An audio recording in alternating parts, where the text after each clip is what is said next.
Well, if you're dying to listen to me, you can't believe how I'm dying to listen to you and to talk and to share, because the last 3 weeks were just so special to me, and still 3 weeks in front of me. So before I start, thank you so much, John, for bringing me here, Amy, KPMG, Leanne. I think you're so brave by just bringing me over here, and this day specifically is very dear to me. Shana Tova, to whoever feels at home and Jewish. This is our New Year's, yesterday was our New Year's Eve, and today is the first day of the Hebrew year, so it's a very, very, very special day. Before I came here, I couldn't resist myself and took this picture 9 a.m. On the way to the piano. Because when I talk to a lot of the people that are here, and I think I already know by name at least 30 or 40 people here, and all of you, you won't believe how much you put into my head and brought my thinking into a little package.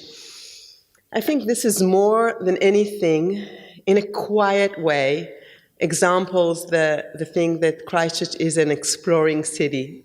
Because these are just girls going every morning to school, but in such a beautiful atmosphere with the daffodils on the Avon in the Hagley Park. And you see it every day, and I don't know if you really understand it, but when I go into my new office every morning at 9 a.m. and see them, it's like a movie. And this is where the whole world wants to come and wants to be part of the exploring atmosphere. Now, before I go more deep into that, I want to introduce myself a little bit more. My name is Hila, Oren, you already know. I come from Tel Aviv. I worked there in the last 2 years, where I learned that my passion, more of all, not more to my kids. I have my kids here with me. Guy, which is 9 years old, he's with me now. My 2 girls, Noah and Nira, are going to join me and my partner Oren, on Wednesday, and we'll all go to explore the city and Cook Highlands. But apart from the passion to them, the biggest passion that I have is for cities. And Christchurch is part of the getting bigger and bigger network of cities. And when we want to understand, if we are the city of explorers, where does it take us? That was the question. Before anything, we need to understand that we are a city. And my profession is a city maker. Now, what is a city maker? It's, of course, not a shoemaker, not a filmmaker. A city maker is all of you guys. It's the officials and unofficials that are part of a coalition that makes the city. Now, we don't need to reinvent the wheel, and we don't need to make anything new. We just have to take whatever is there and, be a platform and elaborate it a little bit. And you will allow me, and I hope I don't touch anybody's feelings here, but you will allow us all to leave the vocabulary of rebuilding, reshape, whatever, and moving on to our new concepts of, not new, sorry, but our refresh concept of exploring, because this is where all the people in the world come to explore Antarctica. This is the gateway to Antarctica. In the last 3 weeks, I'm sick because the weather here is part of, as Amy told me, this is part of being the gateway to Antarctica. But when I sent my, which is fine, this is fine, and this is part of my exploration, and I'm hugging it with love. But when I sent, in Israel, it's very regular to send a Shana Tova, a New Year's Eve greeting, and I sent my picture with the snow in back, and all that I wrote was, Happy New Year from the gateway to Antarctica. You know what the feedback that I got from everyone? Wow, what are you talking about? This is so inspiring. Send some more photos. You guys are there. When I went to Nigel's office at the Shackleton room, this was like everyday work for him. But for me, this was touching the dream, because when I went to Harvard School in 2016 and on a leadership team, and I was taught the Shackleton best practice for leaders around the world, I thought that was the most mind-blowing thing I ever met. And a year later, by a mistake, by a coincidence, by the way the world and the global takes us. I found myself over here at the right place where Shackleton went on his trip. I said, "Wow, this is not by a mistake. The world is telling me something." So that was a little introduction, because I got a little bit more than the rest of you guys, so I can elaborate a little bit more, but just a little introduction. Why am I so touched since I came to the city and first got to know all the precious people here last year? And after I was here only 2 days, and I just said, wow, I'd love to come back a little bit and think a little bit more with you guys. This was the only city that actually made it true. I mean, thanks to Liane, to Amy, to Joanna. Where are you? There you go. That's another real explorer. You guys are making reality happening, and I'm not sure you're really capturing it and giving yourself a feedback for that. You're taking it a little bit for granted. Now, there's all the great ingredients here that are now need to be just done and take it to the next step. So what am I talking about? Before anything, as Tim put it, your USP, your unique selling point, your DNA. What is that is special that doesn't have in any other city in the world? And the really very, very special thing is that gateway to Antarctica, is that exploring DNA that you have. That you're sitting here and listening to me and saying, what is that woman talking about? What is that exploring spirit? Well, you're not aware, but it's part of you. It's part of the people. It's part of the little kids that at 2 years old are already skiing, because a ski is an hour here and away, and surfing is 10 minutes away, and the seals in Kiakora that I saw yesterday is another hour away, and the nature there is so strong. It's the only place in the world, I think, that you can see seals at the water, and at the same time pups going up the river. I don't know if you know that nature thing. So all of this thing is just part of what you are, and all of the world would love to come here to touch that exploring spirit, if you guys will let them. If you guys will host them and invite them. Just like any fashionista in the world would love and does go to Milan and Paris, because otherwise she doesn't see herself or himself as a fashionista, right? They need to touch it. Any explorer in the world has to come to Christchurch in order to touch this spirit. And I'm not sure you capture that enough in your mind, but please do.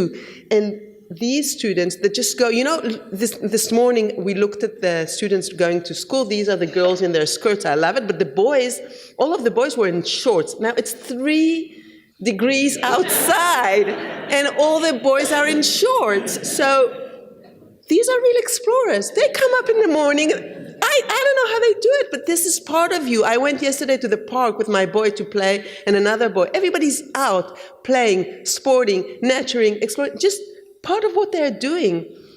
All the world wants to come here, but you guys have to host them.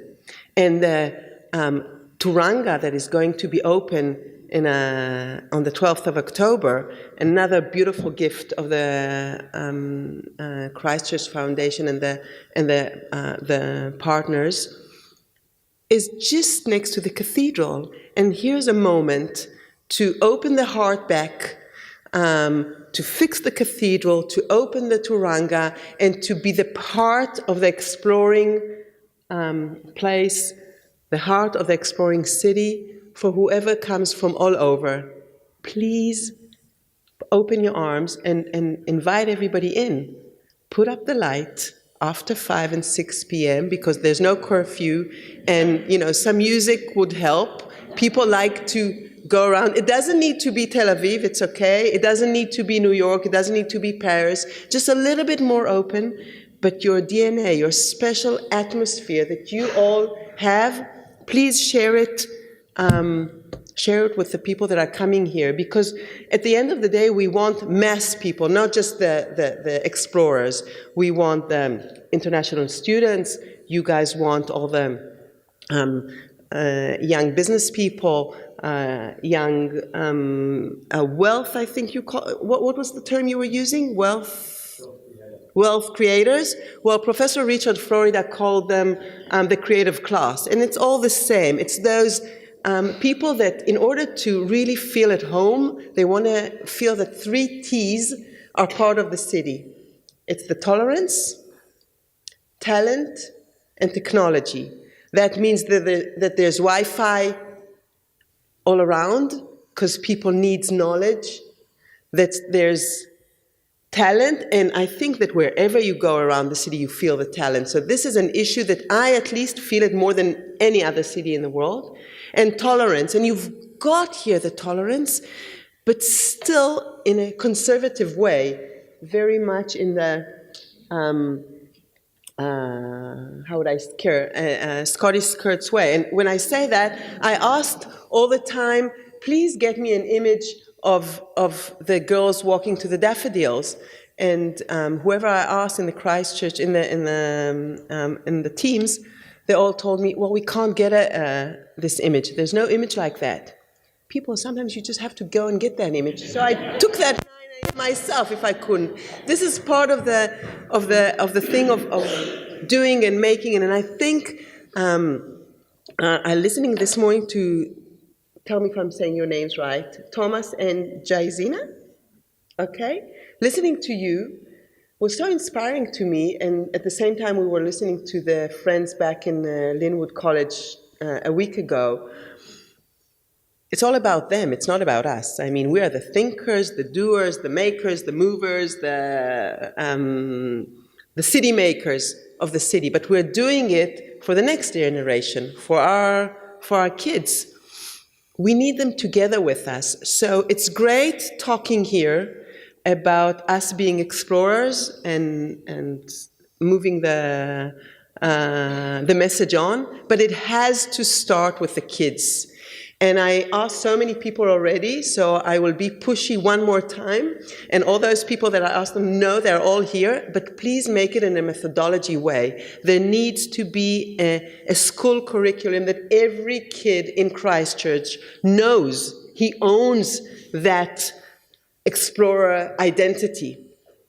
Because I think it's all in you guys, but I'm not sure everybody really owns it and knows it, and it's part of his legacy. And you can't move one stage further if you don't really start from your history. So when I got this Punamu last year, it is so dear to me, and it was gifted to me just the way a Punamu should. And they are your first explorers, that this is part of the city. And Tim did it so beautifully, so I don't need to go through your legacy. You know it much better than I do. But you know, it took me time in the last 2 weeks to talk to people here and to understand what is the legacy. So you all know it, but please put it up front. You can't go to the next step if you're not putting that legacy, that DNA, that unique selling point of you guys, that everybody feels that it's theirs, that they own it, that they hug it, that they're exploring. And once we feel that we're all on the same page, as we like the term, we can move to the next step, to the step of what it is for us, where can it take us? We're the explorers, where can that take us? So, where can it take us? As I said, let's invite the whole world, from the early adopters to the early stage. We want the whole world to come here. Now we know we're at the end of the world. Not the whole world will come here. But if instead of 1 million tourists that we have now, we'll just double the number, and we'll have 2 million people from overseas somehow coming here. And if the city will, instead of being 400,000, will be 800,000 in 10 years from now. I know some of you don't want that, and I can share that understanding also. By the way, having this journey is not about beautiful images and beautiful movies and videos. That's nice, it's creative, but that works in the studio. The real life is out there, which Leanne knows that probably much better, and all the rest as city makers and as partners. It's not so easy, but you have to build this coalition between you guys, and especially learn from the private sector. How many people here are from the private sector? That's great. That's more than 50%. Now, the private sector, with all due respect to our to us as civil servants. I think you guys know better than us because you rescue your money and your efforts to go to the next stage, and you are always one step before us. So we have to learn from you and engage with you, make coalitions so that whatever we're talking about now will happen. Because if we want our CBD to be live and full of energy and music and light, it's not enough the Turanga. Is Chris around? Chris, Turanga? No, okay. But Carolyn is here, so we were talking about this, that the Turanga will be the heart of it, but you need the business around it also to be that way. And in order for everyone to tie hands and to have a coalition, it's up to understand our DNA and to want to move that part. I was lucky enough, I went all over the city, really. I touched all the markets, all the shops, and I even went to the casino. Now, you won't believe it. Over there, at night, it was, first of all, it was the most friendliest casino I ever met. I called it the social casino because there's lots of work there that is, lots of people that are there that are not gambling and that are doing other things, that they are playing in different games. And since there's no other place in the city at night to play safely and to feel, they go there. But we need to offer them and make them some new opportunities. So what do I think? Where should we go? The next step? So we said we're the explorers. We already understood our DNA. We need to create some new opportunities around town from the Turanga. We'll fix, I'm sure, the cathedral. When I say fix the cathedral, it doesn't mean it needs to be reconstructed. It means that it needs to be fixed, that people will not feel that there's a wound open out there, that they can go through it very safely and feel that it's theirs again. And then when the Turanga will be open just next door, it will be like a two-part of a heart that is together out there. But we'll also invite, as the season for the Antarctic season is opening every September. Until now, it only happens out there in the airport, I think, as I understood. Or is it anywhere else, Nigel?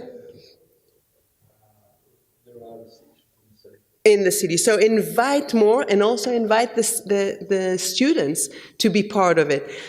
Really get everyone together to be part of this story. If I got so inspired by what happened by then at Shackleton, and him bringing all his team back home alive after 7 months in the ice or something like that, that's part of a story that people will be inspired or will want to come back here to feel it and understand it. So if I'll wrap up, I think, everything until now, I would like to put it that way. Define your DNA, as you know already. Take that exploring to the next step. But be a real city maker and do day by day things like you just did on last Thursday, Leanne, with your counselor. You just approved the scooters to go around town. Now, just the imagination of 700 scooters. Are you all aware of that?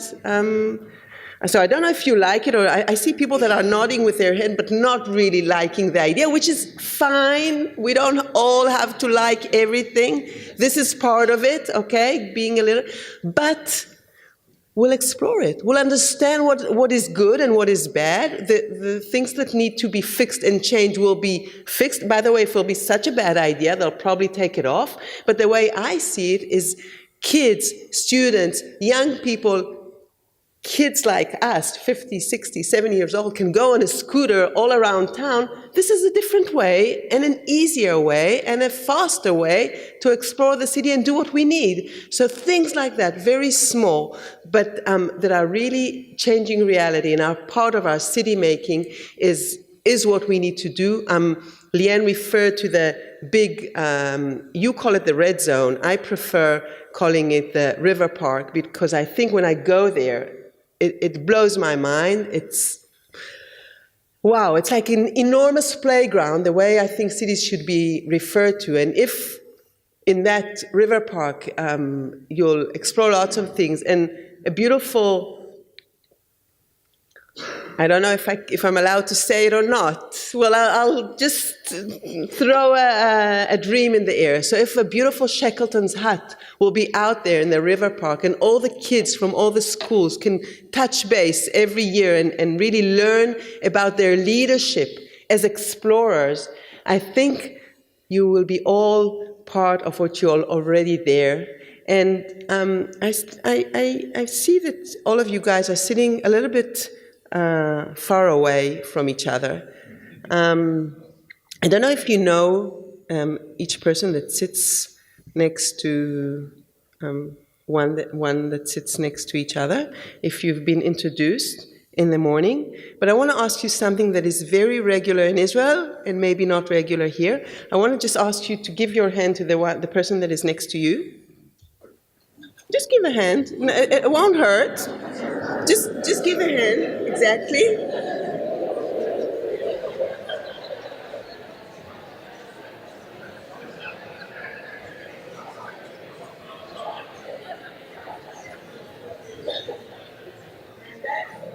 That's for your energy and for your exploring, and that will take us to the next stage. So thank you guys, and hope to see you here.